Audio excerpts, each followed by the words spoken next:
Hi everyone, my name is Vince Gelman, and it is lovely to be with you, and it is lovely and a great honor to represent the cosmic mermaid goddess. And boy, yeah, it's a big deal for me because she came to me about a couple weeks ago when I was meditating, and she overwhelmed me with her divine feminine presence. She really overwhelmed me on all levels in my heart, my soul, and in every cell. And she had a clear message.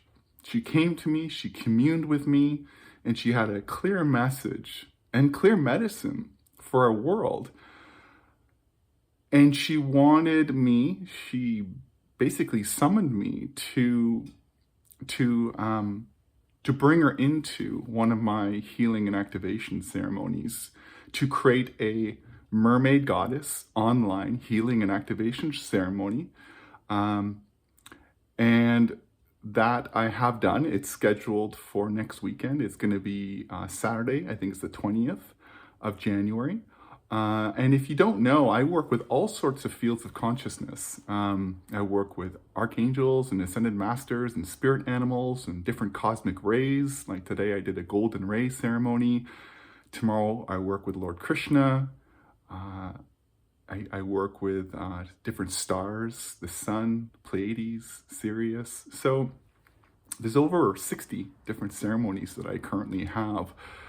And I had wanted to work with the spirit of mermaid. And I'd kind of forgotten about it. And then she came to me and really overwhelmed me and filled me with so much joy and so much awe and so much respect for her presence, for the power and the presence and the purpose and the wisdom of the divine feminine. And her core message to me, and I was overwhelmed, I was in tears. And her message to me was, it's time that the feminine treasures, the divine feminine treasures, rise from the ocean depths of our collective unconscious of our personal unconscious, rise from the dark ocean depths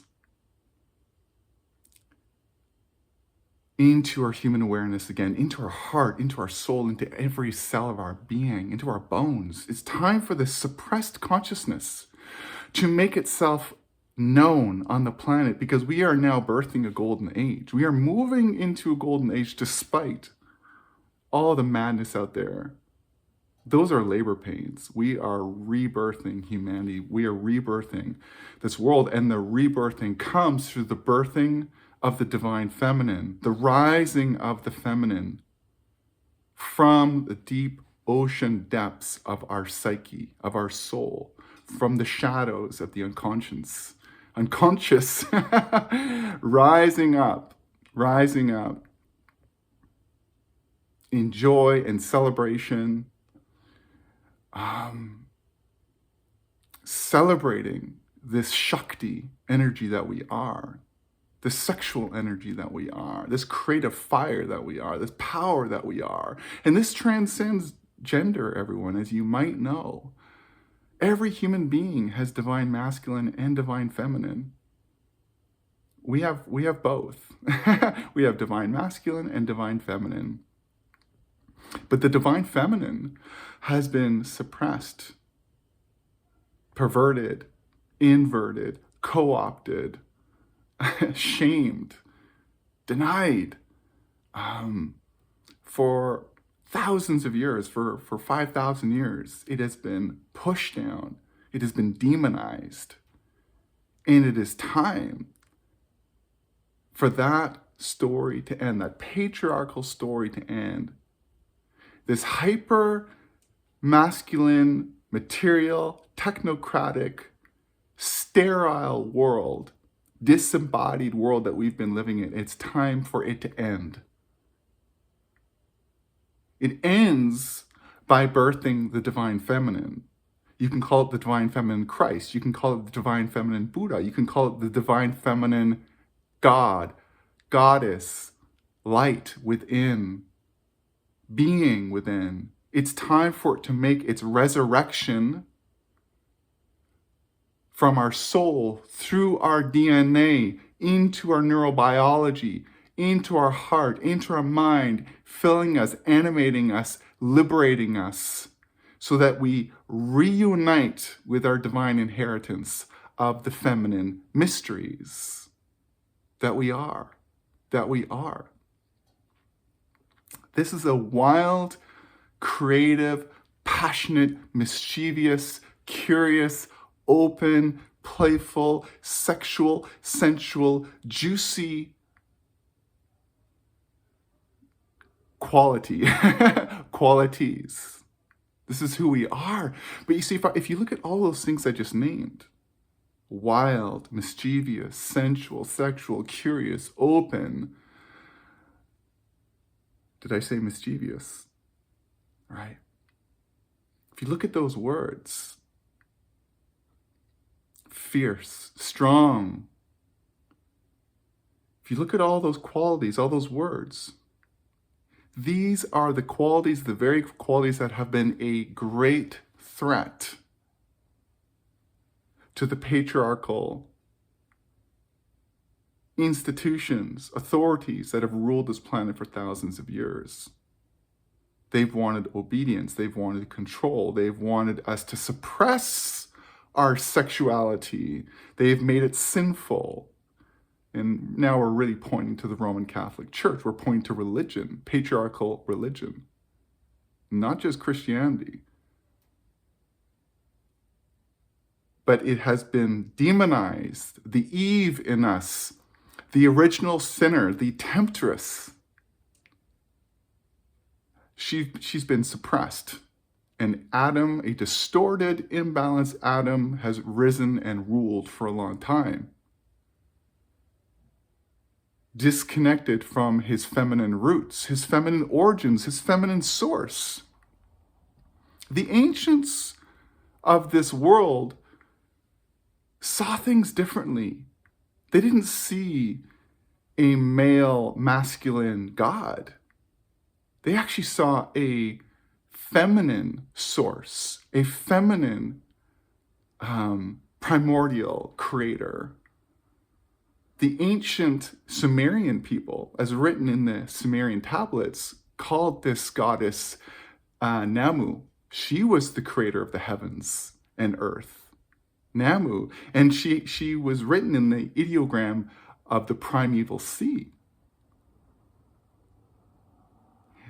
Jesus, Mary Magdalene, Mother Mary, they refer to God as Sophia, which in Greek means wisdom. Even in the patriarchal Bible, it talks about imbibing the spiritual milk, taking in that spiritual milk as nourishment. There's many examples. It just makes sense. It made sense for the ancients to see our primordial birther as a feminine Christ blueprint, a feminine Christ being, because we come as human beings from our mother. We come from her womb, our biological mother. We're born in a feminine blueprint, in mother. So as it is at the human level, for the ancients it made intuitive, logical sense that we would also be born from the sacred black womb of Sophia, of God. We emerged from her. We were birthed as souls made in her image and likeness, just as we are born in our own mothers here on earth. And the thing that's also really interesting is that for the first 9 weeks of gestation, every single soul is coming into a female body. And if that body is to become a boy, well, the specific body parts, and I won't go into the details, but it is in the written description. It's in the description for the ceremony. It's linked in the description of this video. But just to be careful, I'm not going to name the specifics of exactly what happens. I'm careful about, censorship these days, but there's an adaptation to the physical form of the female body of the developing embryo as it changes into a boy. So we start out in a female body. Every soul does. And researchers have also found that after birth, or perhaps before birth, but I've only found after birth, research has found that the right brain, which is the feminine brain, the intuitive brain, the creative brain, the right brain comes online first. And they measure this through blood circulation. The right brain, the feminine brain, the goddess brain. The left brain, linear, logical, organizing, calculating, planning. The left brain, the masculine brain, comes online later. In fact, it doesn't fully come online till about 6 or 7. The foundation of our brain development is feminine. It's intuitive. And if you want further evidence of that, read a book called My Stroke of Insight, where this Harvard-trained brain scientist, I can't remember what her name is.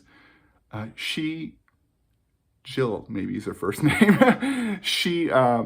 My Stroke of Insight, it's a fabulous book. She had a stroke in the left hemisphere of her brain, the masculine brain, and that brain started to become increasingly it started not functioning.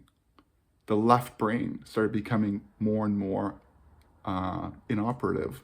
The right brain took over her consciousness, and she expanded beyond her body. Her identity went beyond the person she believed herself to be as a human. She remembered her cosmic origins. So we are, in many ways, let me say it this way, we have forgotten the feminine mysteries. We have forgotten who we are and where we come from. We have forgotten the old ways of the ancients that knew the feminine blueprint of creation, and that from that feminine blueprint, the divine masculine was formed. The divine masculine birthed from the womb of Sophia, the black womb, the Holy of Holies, black womb of Sophia. Feminine is primal. It holds primacy in the blueprint of creation. The divine masculine is there to serve. Remember, this is not about gender. The divine masculine is there to serve the creative impulses of the divine feminine. A metaphor I like to use is the fire and the fire pit. The fire, the holy Shakti fire, is the divine wild feminine. It's the creative force. It's our sexual energy. The rock pit holds the container, the space. That's the divine masculine. It holds the space. It holds the container. It's the protector. It's the one that makes the fire burn even brighter, more fuller. And the wisdom of the heart knows how close those rocks should be, how many there should be, how they should be arranged. Not too close, not too far, just right. The wisdom of the heart. And in the heart is where the feminine and the masculine unite as one.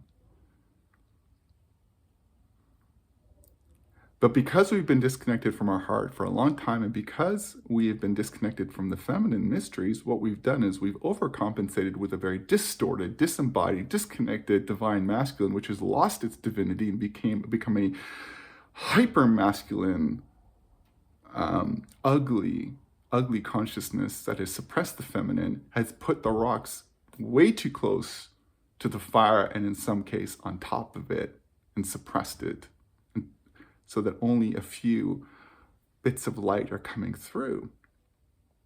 Only a bit of heat is coming through, right? It wasn't safe.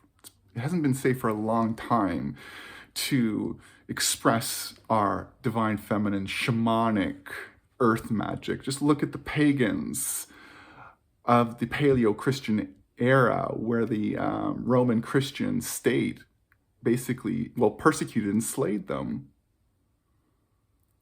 In the 16th and 17th century, the Roman Catholic Church had their Inquisition, and they tortured, killed, and exiled about 100,000 witches.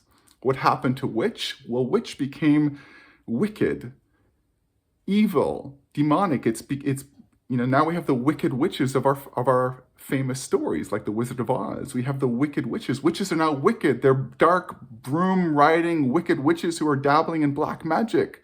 Don't be a witch. Witch is negative. And yet witches were practicing the divine feminine mysteries, just like the pagans were, just as the ancients were. We've forgotten this. We've disconnected from our ancient roots. We've disconnected from the mystery traditions of the ancient mystery schools like Mount Carmel with the Essenes in ancient Palestine, like the Egyptians, like the Greeks, like the Tibetans, like the Druids.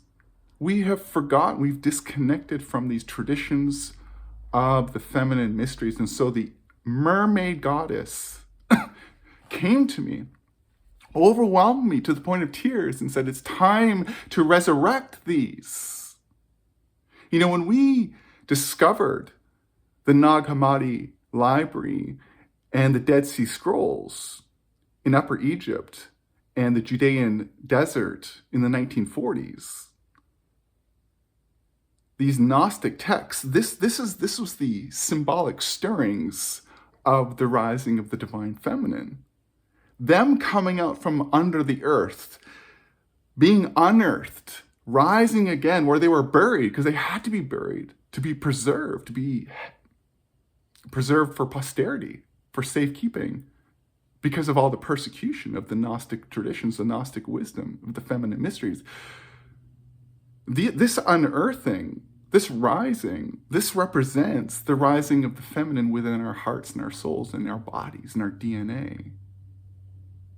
That coming out in the 1940s, that is symbolic of the treasures rising from the ocean depths of our unconscious, of the unconscious of the collective psyche, where it's had to remain hidden from sight for fear of persecution, for fear of the Inquisition, for fear of being tortured, burnt at the stake, killed, exiled. We had to push these down. We had to turn away from the feminine practices, our shamanic practices, and from the feminine mysteries within to survive. And so there's a lot of anger, naturally. There's a lot of rage. There's a lot of grief. There's a lot of hatred. Because we had to give that up. Then and in this lifetime, in this very patriarchal, hypermasculine, technocratic, dysfunctional, disembodied society, we've had to give it up. We've had to betray our inner feminine truth, our wild mysteries. We've had to betray ourselves to fit in, to conform, to survive. And so naturally there's anger. Naturally there's rage. Naturally there's hatred. Naturally there's fear, shame, grief. Well, that's why the Mermaid Goddess came to me. She wants to support people to safely free themselves from the residue of trauma and programming spanning lifetimes, inherited from our ancestors, brought forth from past lives, all the trauma and program imprints from our religious adverse experiences in this lifetime, from the collective programming, from the great dysfunctions of this society. The school system is so disconnected from the feminine. We, from cradle to grave, are molded to toe the line, to walk the straight line of conformity and obedience, to be good, to be nice, to be like this, to read the lines, not between the lines. Well, this is the realm of logic. This is the realm of the disconnected, disembodied masculine that is missing This is the movement of the feminine. This is the movement of a mermaid. This is the movement of water. This is the movement of life. Nothing in the natural world, nothing on earth or beyond that is naturally organically created is linear. Not a thing. Not a thing. And yet we've been born and raised to be linear, and our body has become rigid and our thinking has been rigid because of the trauma and programming. We have been programmed to eat from the tree of knowledge of good and evil, of duality, and to forgo the tree of life, which is a tree of life, which is our body, which connects us to our non-dual self, our holy divinity, divine masculine and feminine, woven as one, beautifully one, expressed wildly in our sexuality, wildly in our creativity, wildly in our wonder and our curiosity and our adventures, in our heart, our soul. We've lost this. And so naturally, we're going to have a lot that needs healing. And so the Mermaid Goddess came to me and said, time's up. It's time for these lost feminine treasures to rise from the dark depths, to rise. And what that means specifically is that they're activated. The codes of the divine feminine are activated in your genetic library. The codes of your spiritual DNA, which lie nestled against your biological DNA, they get activated, and they get activated in this ceremony by you communing with the transmission of the Mermaid Goddess, because that's what happens in this ceremony. That's what will happen. That's what happens in all my ceremonies, no matter what or who I am transmitting. I like to say who sometimes, not what, if I'm referring to an ascended master. You are merging with that field of consciousness. You're calibrating to that field of consciousness. And in that merging, in that calibration, there's a resonant mirroring that takes place such that the codes of your soul that resonate with the consciousness that I'm transmitting to you, they come alive. They come alive from dormancy. They wake up and rebirth your consciousness. They rebirth your body, mind, soul. And so now, in the case of the Mermaid Goddess, more of your inner Mermaid Goddess is set free to influence your perception, to influence your energy, to influence your choices, to guide your heart. You have an inner Mermaid Goddess. You have that within you, just like you have an inner eagle, which is the ceremony I lead the next day, eagle spirit. You have an inner eagle. You have an inner quartz crystal. You have an inner, you're one with everything.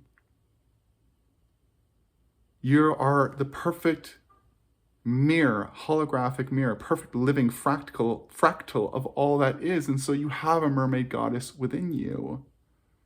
She is the representative, an incredible, powerful, radiant, beautiful representative of the divine feminine Christ blueprint you are. And she comes to you in this ceremony to liberate that which you already are and always have been. This is what's going to transform our world. Not fighting the darkness. It's liberating, resurrecting the divine feminine Christ within, resurrecting it from within. In the temple of your holy body, the real church of Goddess, the real church of God is your sacred site, your holy form, your body, which has been made sinful by many institutions, just like sexuality has been made sinful. The patriarchal institutions, the church, have not wanted you to be sexual. They haven't wanted you to be expressing yourself, knowing your divinity through sacred union. They want you to be disempowered, and they want you to be dependent on them. It's happening now. As the globalists attempt their takeover, they want us to be disempowered and dependent on them, dependent on their universal basic income. It's not going to happen. It's not going to happen. It won't happen. So the Mermaid Goddess in this ceremony has come to accelerate your healing and empowerment, your wake up, so that you can anchor the divine feminine mysteries onto this planet, radiate them out from your heart and from every cell in your being. Claim your sexuality, enjoy it, be the sensual being you are. Remember, you're here to be wild, you're here to be free, you're here to be joyous. We've forgotten how much we are meant to truly live as joyful, ecstatic, erotic beings of Christ, of Buddha, of starlight.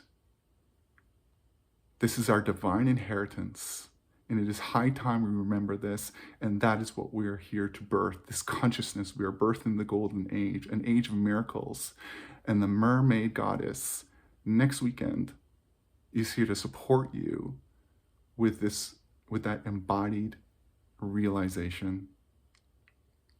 So I will put a link in the description for the ceremony that is at 3 p.m. Pacific, 75 minutes, 77 Canadian.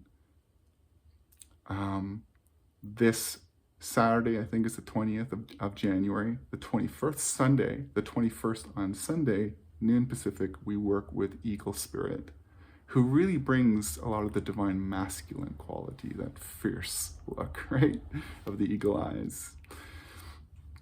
And you can check out all my ceremonies on my website.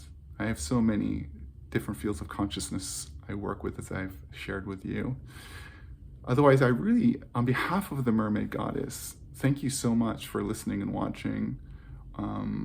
And please like, share, subscribe, click notifications, all that jazz. And I will see you when I see you.